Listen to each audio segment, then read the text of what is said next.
大家好，昨天晚上呢又下了一场大雨，你们看这些石头就是昨天晚上下大雨掉下来的。这一路上呢，这些沟里面都掉了很多大石块，今天我们来把它清理一下。我们把这些石块呢往外面搬，就不挡住里面这个排水渠。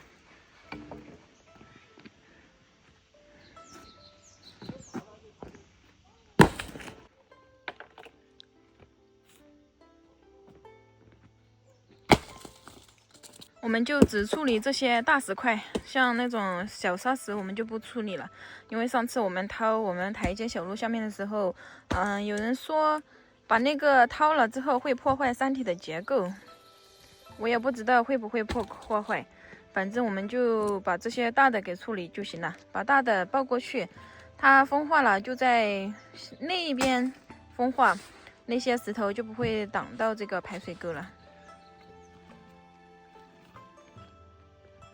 这些都是垮下来的。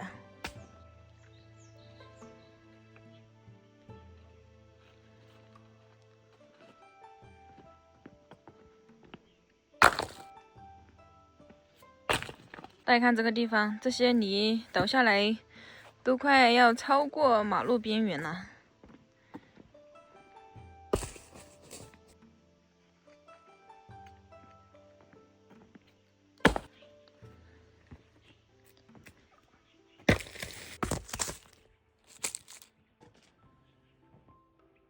看这里掉了好大一个下来。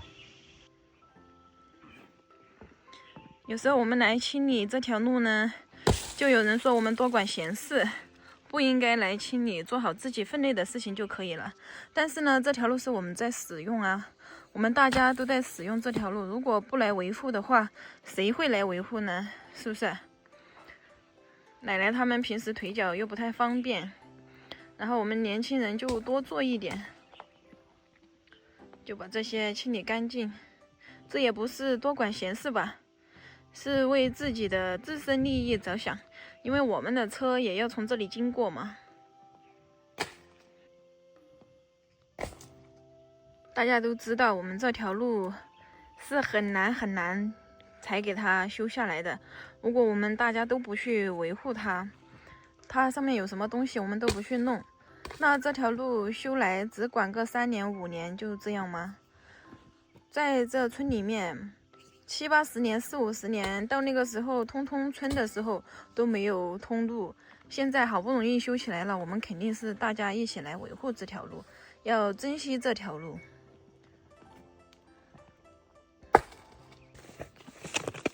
这么大块。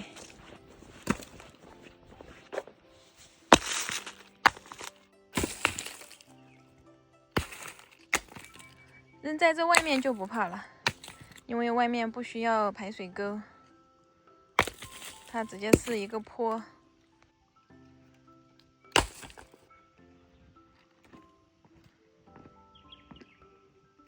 像这种大的石块的话，我们还可以直接给它搬到外面来。但是如果是那种已经风化掉的碎石的话，都不知道往哪里搬，铲都不知道往哪里铲，它只能在这个沟里面堆起来，然后堆起来呢，又会影响这里的排水。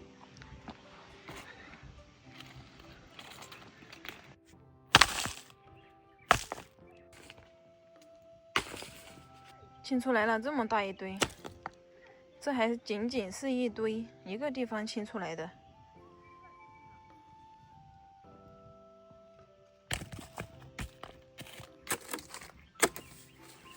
像这种它就不会风化了。这是以前的水泥墩，水泥硬块。对。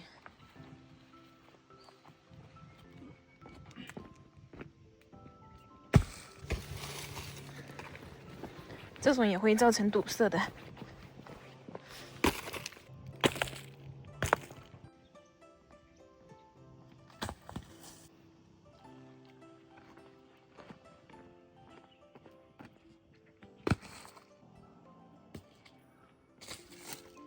这些偶尔来清理一下，它就不会堆积在一个地方了。我们也只是偶尔来清理，因为看到如果掉在马路上了之后，我们就会来给它清走。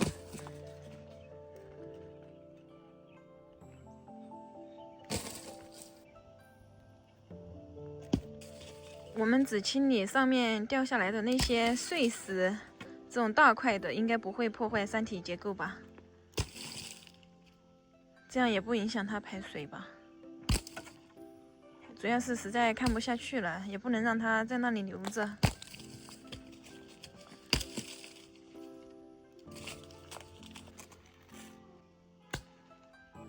大家看，之前我们填在这里的那些大石块，还有那种大的风化石，全部都风化了。你看，这种现在就变成一滩泥土了，所以那种石头没什么用。这些都是施工方他们的，现在都还没有来拉回去，不知道还要不要啊？一直就扔在这里了，还有上面的那一些水管。大家看，这些石块都掉下来了，为什么呢？是因为有人在这里来摘春芽，这是他们的脚印。然后他们扒上去的时候呢，直接把那些石块都给顶下来了。这些我们才清理没有多久呢。大家看，这个春芽长在这里的，然后我们在下面这里，我都不知道他们是怎么爬上去的。这里的春芽呢，我们已经盯着很久了，都不敢爬上去摘。但是这些人真的是有点艺高人胆大，你看上面全都被摘掉了，那还有个石块在那吊着呢，马上就要掉下来那种。结果呢，他们不顾危险上去摘春芽，太厉害了。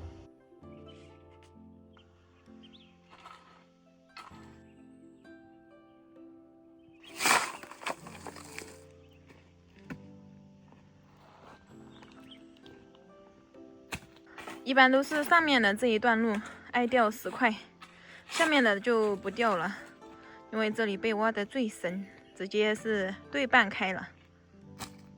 大家看，我们这里还不怎么掉那种大石块，我们上次清理的，你看，就连那种小的石块也没有掉，下面的几乎都没掉。这是奶奶她挖的这一块土。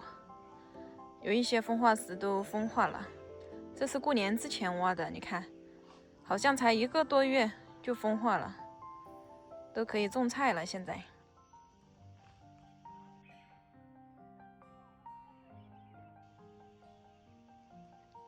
好了，我们这里的碎石呢就已经清理完成了，这下的话就不用担心它会堵塞这个水道了。我们把马路上的大石块清理了以后开车往这儿过的话，会安全一点。